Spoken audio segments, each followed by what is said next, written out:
नमस्कार दोस्तों, आज हम लोग कार्बन और उसके यौगिक चैप्टर से क्वेश्चन नंबर 5 देखेंगे। तो देखिए क्वेश्चन नंबर 5 है, इलेक्ट्रॉन बिंदु संरचना बनाइए। तो वहाँ पे कुछ आपको नाम दिया रहेगा और उसका आपको इलेक्ट्रॉन बिंदु संरचना बनाना है। तो सबसे पहले एथेनोइक अम्ल का इलेक्ट्रॉन बिंदु संरचना बनाना है।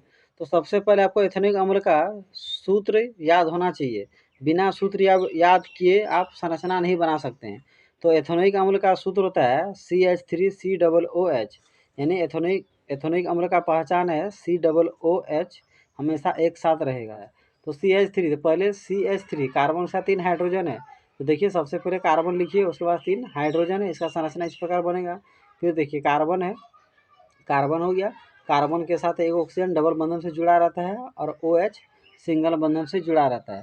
तो इसका इलेक्ट्रॉन बिंदु संरचना किस प्रकार बनेगा। सबसे पहले कार्बन लिखिए, कार्बन के बाहरी कोष में 4 इलेक्ट्रॉन होते हैं, 1 2 3 4। हाइड्रोजन का बाहरी कोष में 1 इलेक्ट्रॉन होता है, तो 1, इसका भी देखिए 1, इसका 1। तो ये क्या करेगा, हाइड्रोजन कार्बन का 1 इलेक्ट्रॉन लेके अपना बंधन बनाएगा। फिर ये हाइड्रोजन क्या करेगा, कार्बन का 1 इलेक्ट्रॉन लेके अपना कोष पूरा कर लेगा। ये भी हाइड्रोजन कार्बन का 1 इलेक्ट्रॉन लेके अपना बंधन पूरा कर लेगा। तो इसका भी 1 है, तो ये भी इस ऑक्सीजन का 1 लेगा। तो पता है ऑक्सीजन का कितना होता है, 6 होता है। तो 2 4 1 5 और 1 6। तो ये क्या हाइड्रोजन का 1 लेगा और कार्बन का 1 इलेक्ट्रॉन लेगा और ये अपना बंधन बना लेगा। उसी प्रकार इस ऑक्सीजन का आप जानते हैं, याद हो गया होगा कितना 6 होता है, 2 4 और 6।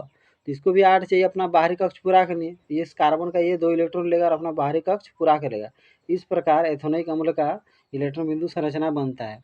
दूसरा देखिए H2S का बनाना है। तो H2S, यहाँ हाइड्रोजन 2 है और सल्फर 1 है। तो हाइड्रोजन दोनों साइड 1 1 करके लिख दीजिए। आपको पता है कि हाइड्रोजन का बाहरी कोष में 1 इलेक्ट्रॉन होता है, इसलिए 1 है।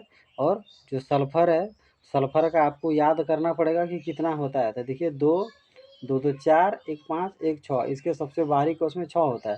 तो ये सल्फर का 1 इलेक्ट्रॉन लेगा और अपना ये बंधन पूरा कर लेगा।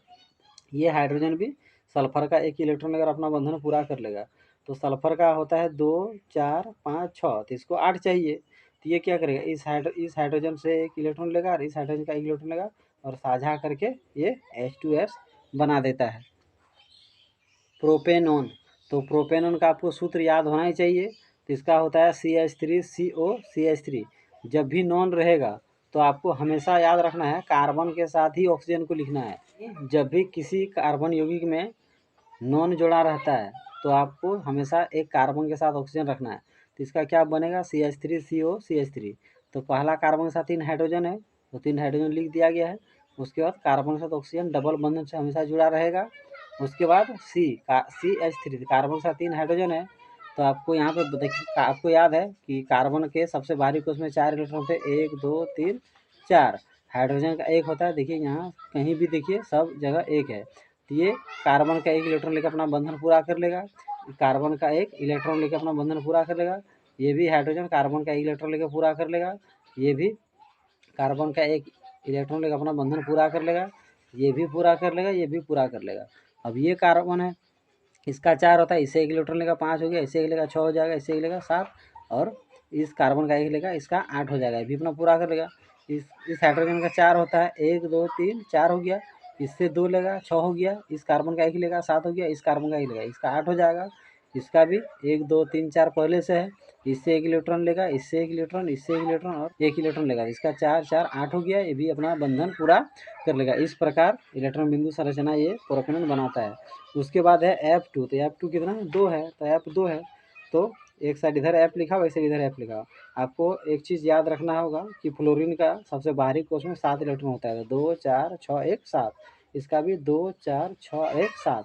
तो इसका 1 इलेक्ट्रॉन कम हो रहा है, तो ये इस फ्लोरीन का 1 इलेक्ट्रॉन लेकर अपना बंधन पूरा कर लेगा। ये भी इसका 1 इलेक्ट्रॉन लेगा और अपना बंधन पूरा कर लेगा। इस प्रकार ये अपना बंधन पूरा करता है। तो इसे अच्छा से 2-3 बार देखिए, अपना घर में प्रैक्टिस करें। और अगर मेरा वीडियो अच्छा लगता है तो मेरे यूट्यूब चैनल को जरूर सब्सक्राइब कर लीजिए।